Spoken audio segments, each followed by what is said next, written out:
बिस्मिल्लाहिर्रहमानिर्रहीम। अस्सलामुअलैकुम। उम्मीद करती हूँ सब खैरियत से होंगे। आज हम बनाने जा रहे हैं बहुत ही मज़ेदार मटर गोश्त की रेसिपी, और यकीन करें कि ये इतनी मज़ेदार बन के तैयार होती है, इसकी ग्रेवी इतनी मज़ेदार बनती है कि जो बंदा एक रोटी खाता है वो दो खाएगा, और जो दो खाता है वो चार खाने पर मजबूर हो जाएगा।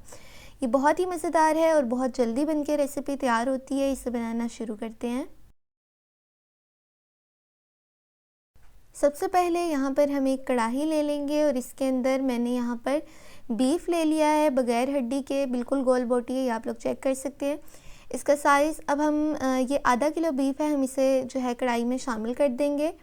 इसके बाद हम यहाँ पर प्याज शामिल करेंगे, 2 मीडियम साइज़ के चॉप किए हुए बारीक बारीक प्याज इसके अंदर हम शामिल कर देंगे। इसके बाद लाल मिर्च का पाउडर मैंने यहाँ पर 1 खाने का चम्मच लिया है, ये शामिल कर देंगे। हल्दी आधा खाने का चम्मच है, शामिल कर देंगे। इसके बाद नमक, वैसे मैंने हस्बे ज़ायक़ा लिया है लेकिन इसकी मिक़दार जो है 1 खाने का चम्मच है।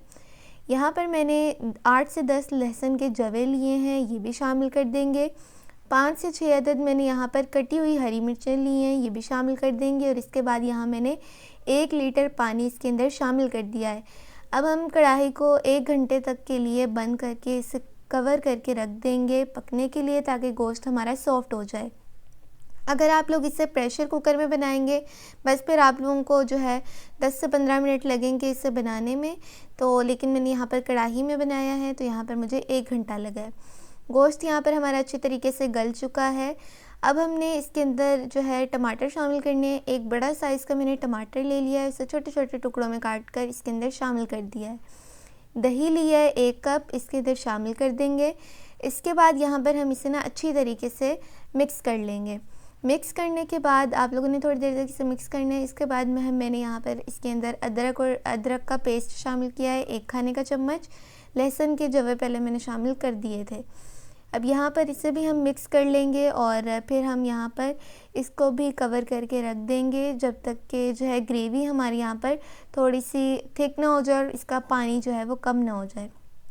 यहाँ आप लोग देख सकते हैं हमारी ग्रेवी हल्की सी थिक हो चुकी है, और जो है इसका जो पानी है ना वो भी काफ़ी में हद तक कम हो चुका है। अब यहाँ पर इसके अंदर ऑयल आधा कप शामिल कर देंगे। ज़ीरा यहाँ पर 1 खाने का चम्मच लिया है, ये भी शामिल कर देंगे। सूखा धनिया का पाउडर 1 खाने का चम्मच शामिल कर देंगे और इसे अच्छी तरीके से मिक्स कर लेंगे।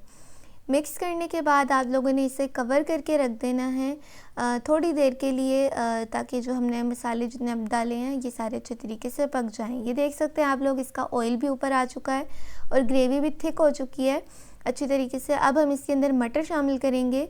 ये मैंने 1 प्याली मटर ले लिया है। मटर को शामिल करने के बाद आप लोगों ने इसे दोबारा से अच्छे तरीके से मिक्स कर लेना है। थोड़ी देर तक मिक्स करेंगे मसाले के साथ। इसके बाद यहाँ पर दोबारा से मैंने 1 गिलास तकरीबन पानी ले लिया है, क्योंकि मटर जो है ना उन्हें भी थोड़ा सा गलने में ज़्यादा टाइम लगता है। इसके फ़ौरन बाद मैंने यहाँ हरा धनिया 1 प्याली ली है, इसके अंदर शामिल कर देंगे। और ये गरम मसाला तकरीबन आधा खाने का चम्मच इसके अंदर शामिल कर देंगे और इसे कवर करके रख देंगे जब तक कि हमारे मटर जो हैं वो अच्छी तरीके से सॉफ़्ट ना हो जाएं, ग्रेवी का लेवल जो है वो कम ना हो जाए और यहाँ पर हमारा गोश्त मज़ीद अच्छे तरीके से गल जाए। यहाँ पर मैंने इसे तकरीबन 15 मिनट तक कवर करके रख दिया था, 10 से 15 मिनट तक। इसके बाद देख सकते हैं आप लोग मटर भी हमारे अच्छे तरीके से गल चुके हैं और पानी का लेवल भी इसमें कम हो चुका है। बहुत मज़ेदार ये रेसिपी बनके तैयार हो चुकी है। गोश्त हमारा बहुत अच्छे तरीके से गल गया था। आप लोगों ने इस रेसिपी को ज़रूर ट्राई करना है। मुझे ज़रूर बताना है कि आप लोगों को ये कैसी लगी। चैनल को सब्सक्राइब करना मत भूलिएगा। मिलते हैं नेक्स्ट वीडियो में। अल्लाह हाफिज़।